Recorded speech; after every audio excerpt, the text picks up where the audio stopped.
এতে যারা শহীদ জামিনে আছেন, আহত ভাইরা আছেন, তাদেরকে শেখ হাসিনা খুন করেছিল। আবার আওয়ামী লীগের অফিসগুলো খুলে দেওয়া হচ্ছে। এইসব ফাইজলামি আপনারা বাংলাদেশে করবেন না। যদি আপনারা ফাইজলামি করতে চান তাহলে কিভাবে হলো আপনাদেরকে সাইজ করতে হয় সেটাও আমরা জানি।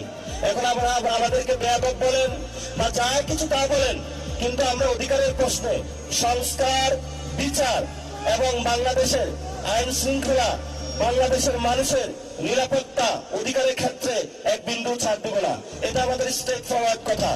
এবং আপনারা যদি আসেন রাজপথে লড়াই হবে, কিন্তু আমরা এই ক্ষেত্রে এক বিন্দু ছাড় দিতে রাজি না। এই জন্য যারা আপনারা আজকে ইফতার মাহফিলে উপস্থিত হয়েছেন, লড়াই মাত্র শুরু হয়েছে।